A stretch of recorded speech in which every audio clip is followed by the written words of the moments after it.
नमस्कार दोस्तों। बिहार में कितनी बड़ी घटना घटी, ये ऐसी नहीं घटी है। आप देखें कि बिहार का एक ऐसा लो प्रोफाइल लीडर जो राष्ट्रीय फलक पर जाकर बैठ गया, और ये नितिन नवीन के लिए बड़ा सुनहला अवसर है। इसमें कहीं कोई दो राय नहीं। उनको अपने आप को साबित करना है कि कैसे वो कार्यकारी से सिर्फ राष्ट्रीय अध्यक्ष हो जाए, और मेहनती हैं, लगनशील भी हैं। लेकिन उनकी इस ताजपोशी ने बिहार की राजनीति में भाजपा का जायका बिगाड़ दिया है। मैं ऐसा इसलिए कह रहा हूं, राजनीतिक गलियारों में खूब चर्चा हो रही है कि नितिन नवीन के राष्ट्रीय फलक में पहुंचने पर आखिर बेचैन कौन है। खबर यह आ रही है कि सम्राट चौधरी जो मुख्यमंत्री हैं वो काफी बेचैन दिख रहे हैं। दरअसल हो क्या रहा है, भारतीय जनता पार्टी इन दिनों दो गुटों में बिहार बीजेपी बटी हुई है। भले ऊपर से आपको सब कुछ न ठीक ठाक लग रहा हो, लेकिन ऐसा है नहीं। अब आप देखिए ना, नित्यानंद राय और सम्राट चौधरी, ये दो गुट हैं। हालांकि अब तक सम्राट चौधरी की ही चलती रही।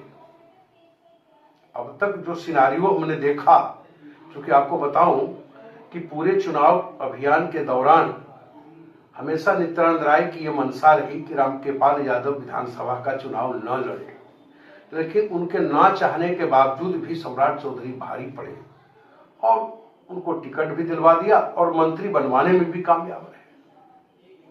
अब बिहार में विडंबना ये हो गई सम्राट चौधरी के साथ, उनको लग रहा है कि एक मतलब इस पैरेलल का एक लीडर पैदा ले लिया जो मतलब कि राष्ट्रीय फलक पे चला गया, तो एक कंप्लीटर तो खड़ा हो गया। और बिहार की बड़ी विडंबना है कि जो भी डिप्टी सीएम बना वो कभी सीएम नहीं बन पाया। चाहे आप सुशील कुमार मोदी की बात कर लो, आप रेणु देवी की बात कर लीजिए, आप तारकिशोर प्रसाद की बात कर लीजिए, आप तेजस्वी यादव की बात कर लीजिए, कोई भी सीएम तक नहीं अभी तक पहुंच पाया। अभी तक तो कोई रिकॉर्ड है नहीं, कई अन्य राज्यों में भी ये नहीं हो पाया है।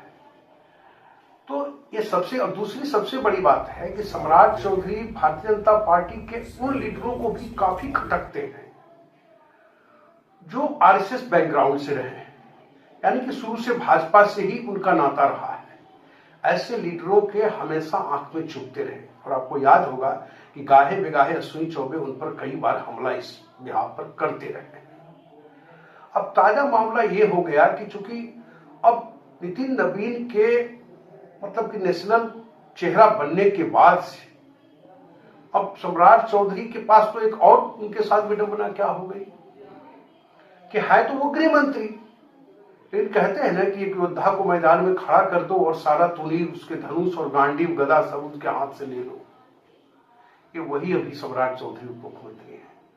भले वो गृह मंत्री बने हो, मीडिया की सुर्खियां बन जाएं, बुलडोजर चलवा के बात कर लें, लेकिन न तो वो ट्रांसफर कराने की हैसियत रखते हैं। मतलब कह सकते हैं कि कटपीस मंत्री उनको कह सकते हैं, और डिप्टी सीएम का पद भी मिला है। तो कहीं न कहीं जो पूरे राजनीतिक गलियारों में ये चर्चा चल रही, तो यूं ही नहीं चल रही है कि आखिर नितिन नवीन बनने के बाद कोई इतना बेचैन क्यों है।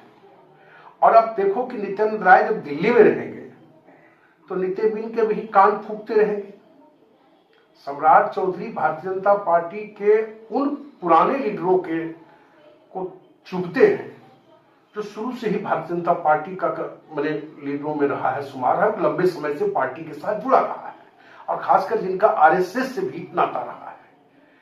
तो ऐसी स्थिति में अब कहीं न कहीं सम्राट चौधरी अंदर से पेशोपेश की स्थिति में है, और नीतीश कुमार के बगल में तो रहते हैं, लेकिन उनकी आंखों में तो खटक ही रहे होंगे ना।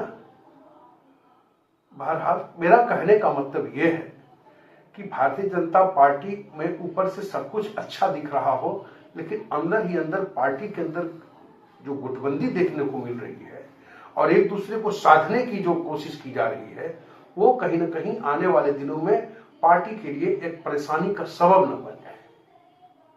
आज के लिए बस इतना ही।